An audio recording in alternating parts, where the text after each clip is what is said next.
కేరళ రాష్ట్రం కన్నూరు జిల్లా ఇరిట్టి గ్రామం 2017 జనవరి 25 మార్నింగ్ 6:30 AM పాతికేళ్ల కుమార్ పొలం గట్లపై నడుస్తూ వెళ్తున్నాడు. తన పొలానికి నీళ్లు కట్టడానికి అంత పొద్దున్నే బయలుదేరిన కుమార్కి, తన పొలం సమీపానికి వెళ్లిన కుమార్కి ఏదో కుళ్ళిన వాసన వచ్చింది. తనేమో సరే ఏదో అడవి పంది ఏదో చనిపోయిండొచ్చు, తరచూ వస్తుంటాయి కదా అని అనుకున్నాడు. ఆ కంపు తన పొలంలోని బావిలోంచి వస్తుంది అని గ్రహించిన కుమార్ సరే బావిలోకి చూద్దామని వెళ్ళి చూశాడు. ఇంకేముంది, నిద్ర మత్తు ఎగిరిపోయింది. ఎందుకంటే ఆ బావిలో ఉన్నది ఒక ఆడ మనిషి శవం. ముందుగా కుమార్ పోలీసులకు ఇన్ఫార్మ్ చేశాడు. పోలీసులు ఆ శవాన్ని బయటికి తీశారు. ఆ శవం మొహం ఏదైతుందో ఆమె మొహం ఒక సైడ్ చేపలు కొరికేశాయి అండ్ ఆమె వెడమి చేతి పైన రాజు అనే పచ్చబొట్టు పొడిసి ఉంది. శవాన్ని ఫోటో తీశారు. అలాగే పరీక్షలకి బాడీని పంపించారు. ఆవిడ ఏజ్ 28 years ఉంటుంది అని అటాప్సీ రిపోర్ట్ లో వచ్చింది. అట్ ద సేమ్ టైం అదే అటాప్సీ రిపోర్ట్ లో ఆమె ఊపిరి ఆడక చనిపోయింది అని వచ్చింది. అండ్ ఏ రోజైతే శవాన్ని బయటకు తీశారో అప్పటికే 3 days అయిపోయింది ఆవిడ చనిపోయి. ఆమె ఎవరో తెలుసుకోవాలని మొదలు పెట్టారు పోలీసులు. ఆ బావి కూడా వెళ్లే దారిలో కొన్ని ఇళ్లుండాయి. ఆ ఇంట్లో వాళ్ళని ఆవిడ ఫొటోస్ చూపించి అడిగితే ఎలాంటి ప్రయోజనం లేకుండా పోయింది. ఎవరు కూడా మేము ఆమెను ఎప్పుడు చూడలేదు అనే చెప్పారు. స్టోరీ కంటిన్యూ చేసే ముందు ఒక చిన్న రిక్వెస్ట్, ఛానల్ సబ్స్క్రైబ్ చేయండి, లైక్ చేయండి, అలాగే రీచ్ ఉంటుంది, కామెంట్ చేయండి మీ ఒపీనియన్ ఏంటి అన్నది. So let's get back to story. ఏ ఇన్ఫర్మేషన్ తెలియకపోవడంతో చుట్టుపక్కల గ్రామాల్లో కానీ ఎక్కడైనా ఏదైనా అమ్మాయి కనపడకుండా పోయింది అనే మిస్సింగ్ కేసు కానీ ఇలాంటివి ఏమైనా ఉన్నాయని పోలీసులు ఎంక్వైరీ చేశారు.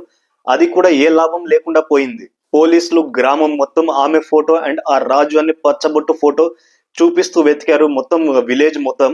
ఆశ్చర్యంగా గుడి ముందు కూర్చున్న ఒక బెగ్గర్ అతను గుర్తుపట్టాడు ఆమెను. చనిపోయిన ఆ యువతి తరచూ గుడికి వచ్చేదని, వచ్చినప్పుడల్లా ఎంతో కొంత దానం ఇచ్చేదని, ఆ దానం ఇచ్చేటప్పుడు ఆవిడ చేతి పైన ఆ పచ్చబొట్టు చూశాను అని ఆ బెగ్గర్ చెప్పాడు. అండ్ ఆమెతో పాటు 2 చిన్న పిల్లలు కూడా వచ్చేవాళ్ళు గుడికి అని చెప్పాడు అతను. ఆ డీటెయిల్స్ తో పోలీసులు ఎంక్వైరీ కంటిన్యూ చేస్తే తెలిసింది ఏంటంటే అదే గ్రామంలో ఆవిడ ఒక హౌస్ లో రెంట్ కు ఉంటుంది అని తెలిసింది. అయితే పోలీసులు ఆ ఇంటికి వెళ్లి చూస్తే ఆ ఇంటి తాళం వేసుంది. అండ్ పోలీసులు ఆ ఇంటి ఓనర్ కి ఫోన్ చేసి ఇలా డూప్లికేట్ కీస్ తీసుకొని రా అని చెప్పి ఈ విషయం మొత్తం చెప్పారు. ఆ ఓనర్ కూడా హుటాహుటిన వచ్చాడు ఆ ఇంటి డూప్లికేట్ కీస్ తీసుకొని. సో డోర్ ఓపెన్ చేసి చూశారు, ఇండ్లు మొత్తం పరిశీలిస్తున్నారు. అండ్ ఆ హౌస్ ఓనర్ ని కూడా ప్రశ్నించారు. ఆ హౌస్ ఓనర్ చెప్పింది ఏంటి అంటే ఆవిడ పేరు శోభాని. ఆవిడ 2015 డిసెంబర్ లో ఇంటికి రెంట్కి వచ్చింది. అండ్ ఆమెతో పాటు 2 చిన్నపిల్లలు, కొడుకు 6 ఏళ్ల వయసు, కూతురు 3 ఏళ్ల వయసు ఉంటుంది. వాళ్ళు 2015 డిసెంబర్ లో వచ్చారని చెప్పాడు హౌస్ ఓనర్. ఆమె అన్నయ్య 40 సంవత్సరాల మంజునాథ్ ఆమెను పిల్లలను తీసుకొని తుమ్కూరులో ఉండే శోభ, కర్ణాటకలోని తుమ్కూరులో ఉండే శోభ కేరళకు వచ్చింది. ఎందుకంటే శోభకి వాళ్ళ హస్బెండ్ తో గొడవలై ఇక ఉండలేను అని అక్కడి నుంచి వదిలేసి ఇక్కడికి తీసుకొచ్చారు అని మంజునాథ్ హౌస్ ఓనర్ కి చెప్పాడు. ఈ విషయం మొత్తం హౌస్ ఓనర్ పోలీసులకు చెప్పాడు. మంజునాథ్ అనే వ్యక్తి 1 నెల అడ్వాన్స్ ఇచ్చి అట్ ద సేమ్ టైం ఒక 2 months రెంట్ కూడా ఇచ్చాడు. అండ్ తను తుమ్కూరులోనే ఉంటాడు అని, తన ఫోన్ నెంబర్ కూడా ఇచ్చాడు అని పోలీసులకి ఈ విషయం కన్వే చేశాడు హౌస్ ఓనర్. వచ్చే నెల రెంట్ ఇవ్వడానికి జస్ట్ కొద్ది రోజుల ముందు నాకు ఫోన్ చేసి చెప్పండి, నేను మీకు రెంట్ ఇస్తాను అని చెప్పాడు హౌస్ ఓనర్ కి. అలా ప్రతి నెల హౌస్ ఓనర్ ఫోన్ చేస్తూ ఉంటాడు. అండ్ తను రెంట్ వచ్చేసి హౌస్ ఓనర్ బ్యాంక్ అకౌంట్ లోకి ట్రాన్స్ఫర్ చేసేవాడు రెగ్యులర్ గా మంజునాథ్. కానీ జూలై 2016 నుంచి రెంట్ రెగ్యులర్ గా ఇవ్వడం లేదు మంజునాథ్ కి ఫోన్ చేస్తే గనక ఫోన్ తీసేవాడు కాదు. సో ఓపిక నశించిన ఓనర్ డైరెక్ట్ గా శోభానే రెంట్ అడిగేవాడు.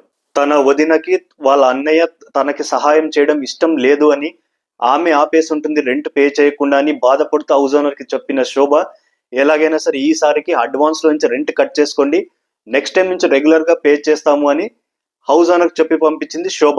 ఆ అడ్వాన్స్ నుంచి రెంట్ కట్ చేసుకోవడం అయిపోయింది. అలాగే నెక్స్ట్ కమింగ్ మంత్స్ లో కూడా వాళ్ళు రెంట్ పే చేయలేదు. అడిగి విసిగిపోయిన హౌస్ ఓనర్ ఈ దారుణమైన సంఘటన జరగడానికి 20 days ముందు హౌస్ ఓనర్ ఆమె ఇంట్లోని సామాన్లను బయటికి తీసి పడేశాడు మీరు రెంట్ కట్టట్లేదని. దాంతో బాధపడిన శోభ అతన్ని బ్రతిమాలడం మొదలు పెట్టింది. అలాగే మంజునాథ్ తో కూడా ఫోన్ చేసి మాట్లాడించింది, ఎలాగోలాగా మేము రెంట్ పే చేస్తాము అని. మంజునాథ్ ఏమో మంత్ ఎండ్ వరకు టైం ఇవ్వండి, ఎలాగైనా కానీ పే చేసేస్తాము అన్నాడు. సో అది నమ్మిన హౌస్ ఓనర్ సరే ఇదే మీకు లాస్ట్ ఛాన్స్, మంత్ ఎండ్ వరకు వెయిట్ చేస్తాను, ఆ తర్వాత మళ్ళీ సామాన్లు విసిరి బయటికి పడేస్తాను అని చెప్పి వెళ్ళిపోయాడు. అదే చివరిసారి హౌస్ ఓనర్ శోభాని చూడటం. ఇక్కడ దాకా మీరు ఈ స్టోరీ వింటున్నారంటే ఖచ్చితంగా ఏదో పాయింట్ లో మీకు స్టోరీ నచ్చే ఉంటుంది. సో ప్లీజ్ లైక్ చేయండి, రీచ్ ఉంటుంది, సబ్స్క్రైబ్ చేయండి, రిటెన్షన్ ఉంటుంది, మీ ఒపీనియన్ కమెంట్ చేయండి. So let's continue the story. సరే, మళ్ళీ శోభ చనిపోయిన మళ్ళీ పిల్లల సంగతి ఏంటి? వాళ్ళు ఎక్కడున్నారు? వాళ్ళ ఆచూకీ ఎక్కడ తెలియలేదు. ఇక పోలీసులకి మిగిలిన ఒకే ఒక ఆధారం, అది మంజునాథ్. పోలీసులు మంజునాథ్కి ఫోన్ చేస్తే మంజునాథ్ ఏమన్నాడంటే, రాజు శోభని చంపేసి తనే వాళ్ళ పిల్లల్ని మొత్తం ఎత్తుకొని ఎక్కడికో వెళ్ళిపోయి ఉంటాడని పోలీసులకి చెప్పాడు మంజునాథ్. ఎందుకు అంటే రాజు శోభ తుమ్కూరులో ఉన్నప్పుడు రాజు పని మానేసి ఎప్పుడు తాగుతూ ఉండేవాడు. దాంతో శోభ రాజుల మధ్య తరచూ గొడవలు జరిగేవని చెప్పాడు మంజునాథ్.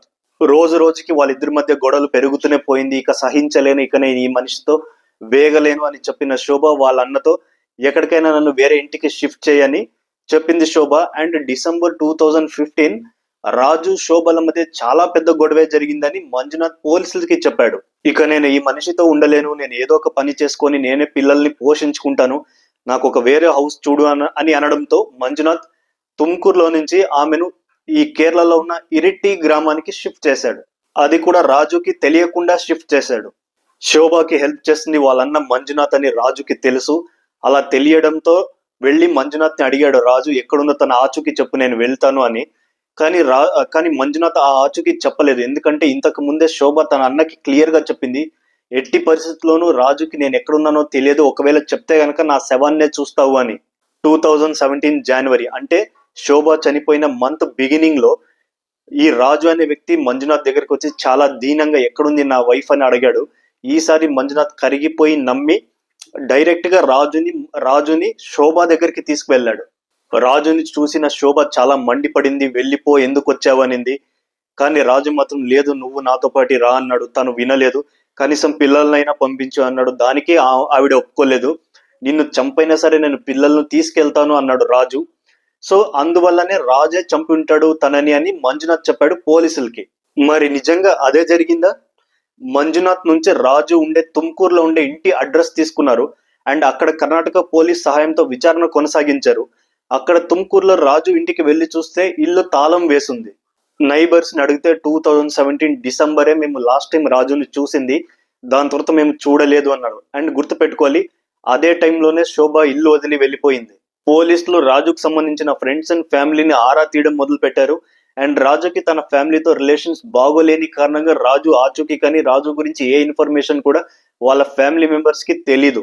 కానీ రాజు ఫ్రెండ్స్ ని ఎంక్వైరీ చేయడం వల్ల పోలీసులకు ఒక పెద్ద బ్రేక్ త్రూనే దొరికింది. అండ్ రాజు ఒక ఫ్రెండ్ ఒకరు పోలీసులతో చెప్పిన మాట వింటే మనమందరం ముక్కన వేలేసుకోవాలి. తాగుడు అలవాటున్న రాజు అప్పుడప్పుడు గొడవపడి ఇంట్లో వదిలి కొన్ని రోజులకి వెళ్ళిపోయేవాడు.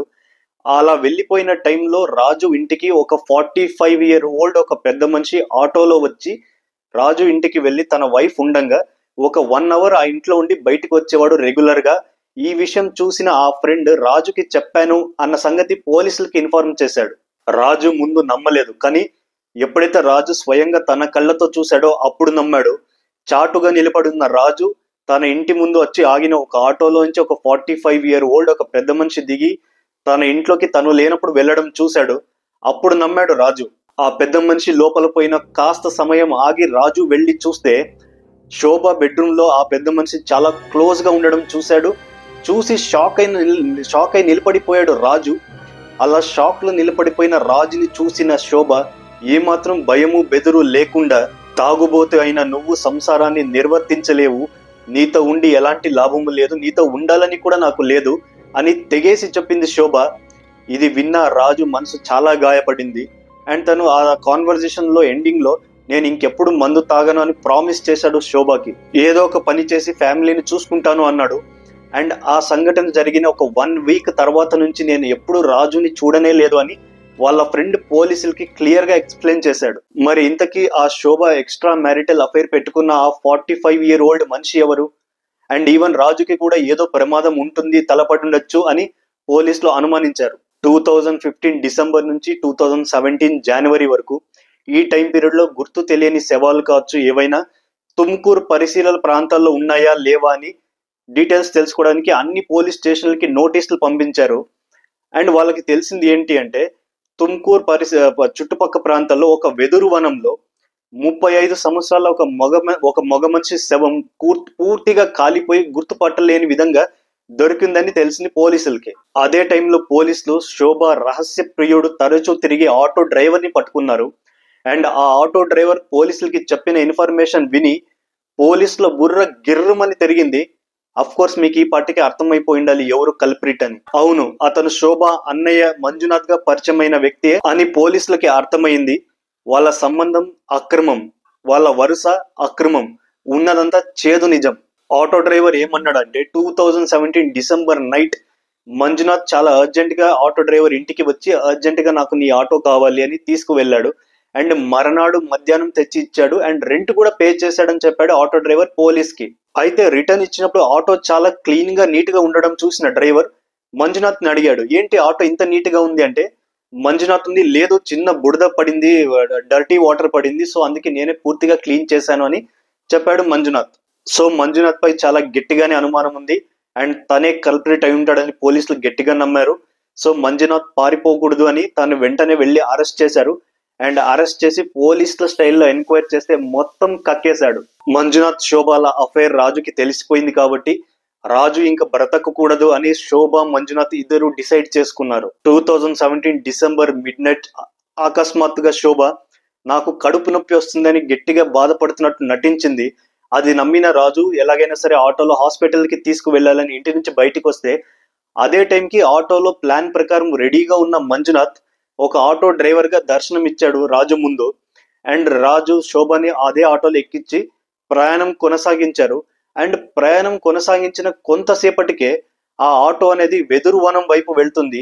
అండ్ రాజుకి డౌట్ వచ్చింది, హాస్పిటల్ రూట్ ఇది కాదు కదా, ఏంటి ఇటు వెళ్తున్నావు అని ప్రశ్నించగా వెంటనే ఆటో సైడ్ కాపి మంజునాథ్ రాజుని ఆటో నుంచి బయటికి లాగి తనతో తెచ్చుకున్న ఒక తాడుని తన మెడకి గట్టిగా బిగించాడు.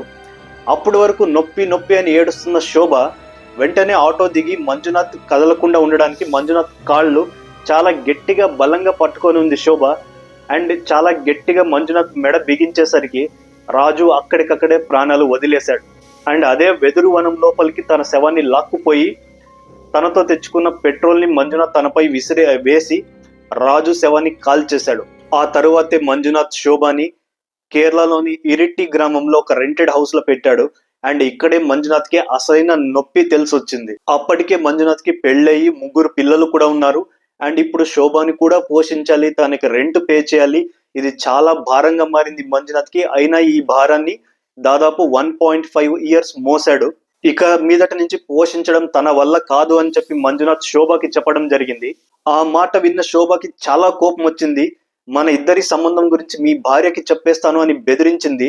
ఇక మంజునాథ్ కి ఎలాగైనా సరే శోభని వదిలించుకునే టైం వచ్చేసింది అని అనుకున్న మంజునాథ్ 2017 జనవరి శోభని చూడటానికి ఇరిట్టి గ్రామానికి వచ్చాడు మంజునాథ్. అంటే ఎప్పటిలాగే దర్జాగా అన్నయ్య అనే హోదాలో కాకుండా చాటుగా రాత్రిపూట ఎవరికి కనపడకుండా వచ్చాడు. ఆ రాత్రి ఆమెతో గడిపాడు. అండ్ గడిపినాక నిద్ర వస్తున్నట్టు నటించి నిద్రలోకి జారుకున్నాడు. అండ్ ఆమె కూడా నిద్రపోయాక తను లేచి ఆమె చీర కొంగుతోనే ఆమె మెడకి బిగిచ్చి గట్టిగా ఊపిరాడకుండా ఆమెను కూడా చంపేశాడు మంజునాథ్. ఆపై ఆమె శరీరాన్ని కొంచెం దూరం తీసుకువెళ్లి కుమార్ పొలంలోని బావిలో పాడేశాడు. మరి ఇంతకీ పిల్లల సంగతి ఏంటి? మంజునాథ్ కి ఆ పిల్లలని చంపాలని అనిపించలేదు. అందుకే ఆ పిల్లల్ని తీసుకుని ఎక్కడికి వెళ్ళాడంటే ముందుగా బెంగళూరుకి వెళ్ళాడు. బెంగళూరు నుంచి ముంబై వెళ్లే ట్రైన్ లో ఎక్కారు 3, అతను మళ్ళీ 2 పిల్లలు. అండ్ దారి మధ్యలో వాళ్ళ పిల్లలకి బిస్కెట్లు పాలు ఇవన్నీ తీసుకొచ్చి వాళ్ళని నిద్రపుచ్చాడు. అండ్ పిల్లలు నిద్రపోయిన తర్వాత తను మధ్య దారిలో ఒక స్టేషన్ లో దిగి తను వెళ్ళిపోయాడు. ఈ విషయం తెలుసుకున్న పోలీసులు మంజునాథ్ ఏ స్టేషన్ లో అయితే దిగాడో ఆ స్టేషన్ నుంచి నెక్స్ట్ రానున్న ప్రతి స్టేషన్ కి ఫోన్ చేసి పలానా డేట్ లో ఈ పిల్లలు ఏమైనా దొరికారా, ఈ వయసు పిల్లలు అని ప్రతి స్టేషన్ ని ఎంక్వైరీ చేస్తూ వెళ్లారు. అండ్ పోలీసులకి తెలిసిన విషయం ఏంటంటే ముంబైలో ఒక మనిషి ఎవరూ లేని పిల్లల్ని చూసి ఆ రైల్వే పోలీసులకి అప్పచెప్పాడు ముంబైలో. ఆ ముంబై రైల్వే పోలీస్ ఆ పిల్లలని శిశు సంరక్షణ కేంద్రంలో చేర్పించారు ముంబైలో. ఇది తెలుసుకున్న కర్ణాటక పోలీసులు అక్కడ నుంచి మళ్ళీ ముంబైకి వెళ్ళి ముంబై పోలీసుల సహాయంతో అక్కడి నుంచి పిల్లల్ని మళ్ళీ రిటర్న్ బెంగళూరుకి తీసుకొచ్చి బెంగళూరులో ఉన్న శిశు సంరక్షణ కేంద్రంలో పిల్లల్ని జాయిన్ చేశారు. డివోర్స్ తీసుకొని విడిపోతే ముగిసే కథ చివరికి పిల్లలు అనాథలయ్యేదాకా వచ్చింది. చట్టపరంగా విడిపోతే కలిగే అవమానం మరి హత్యలు చేస్తే ఎందుకు కలగదు? ఇది రియల్ స్టోరీ. Thank you.